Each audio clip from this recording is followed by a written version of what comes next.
이처럼 국민의힘 추경호 의원의 영장실질심사 시간이 다가오면서 국민의힘은 잔뜩 긴장하고 있습니다. 한편 여야 지도부는 오늘 오전 728조 원 규모의 내년도 예산안 처리에 극적으로 합의하며 법정 시한 준수에 청신호가 켜졌습니다.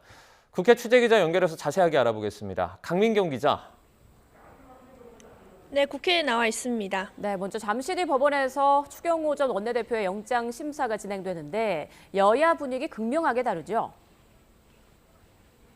네, 민주당은 추경호 의원의 구속은 당연하다는 분위기입니다. 추경호 당시 원내대표가 계엄 해제 표결을 막았다는 폭로도 나온 만큼 법원이 반드시 구속영장을 발부해야 한다는 논리를 펼치고 있습니다. 만약 영장이 발부되면 민주당은 한층 맹렬하게 내란정당 대야 공세를 펼칠 걸로 보입니다.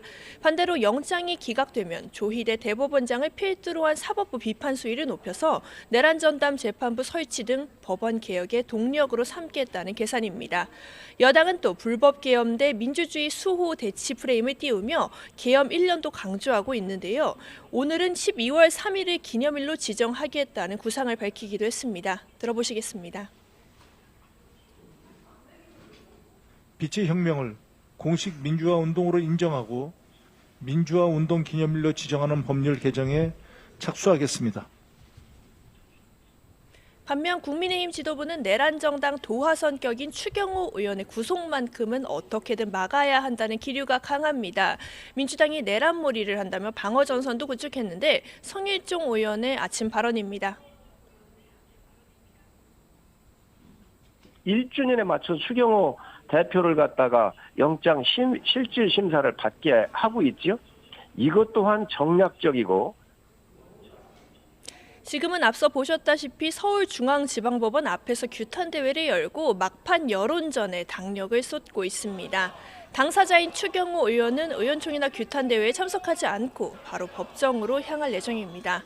하지만 지도부가 이렇게 강조하는 대로 사과 없이 똘똘 뭉쳐 강경투쟁에 단일 대우가 계속 지켜질지는 물음표입니다. 친한계와 안철수 의원 등 계엄 해제 표결 찬성 의원들을 중심으로 사과와 단절 메시지를 거듭 요구하고 있기 때문입니다. 자중질환이 이어지는 가운데 추 의원의 영장심사 결과에 따라 국민의힘이 내용이 휩싸일 수 있다는 관측도 나옵니다. 오전에 예산안 합의 소식도 좀 전해주시죠. 이 법정 시한 당일에 극적인 타결을 받죠. 네, 여야 원내 지도부는 오늘 오전 9시쯤 728조 원 규모의 정부 예산안 총 지출 규모를 유지하는 쪽으로 최종 합의했습니다. 정부 예산안에서 4.3조 원 정도를 감액하는 대신 그만큼 증액해서 총액을 맞추기로 한 겁니다. 이재명 정부의 핵심 국정과제는 감액하지 않기로 했는데 여야 합의문 발표의 일부 들어보겠습니다. 지역사랑 상품권 발행 지원, 국민성장 펀드 등 핵심 국정과제는 감액하지 않고 AI 지원, 정책 펀드, 예비비 등을 일부 감액한다. 국가정보자원관리원 재해복구 시스템 구축, 국가장학금과 보훈유공자 참전 명예수당 등은 늘리기로 했습니다. 어제까지만 해도 입장차가 첨예하던 여야는 수차례 반복된 지도부 회동과 또 새벽까지 이어진 예결위 간사 사이 조율 등을 통해서 조금씩 양보하며 타협점을 찾은 걸로 알려졌습니다. 합의를 마친 뒤에 민주당은 핵심 국정과제 예산을 지켜냈다는 점을 거듭 강조하며 성과를 부각했습니다. 국민의힘은 100% 만족하진 않지만 증액을 일단 막았고 방만 편성을 어느 정도 손봤다는 데 의미를 부여했습니다.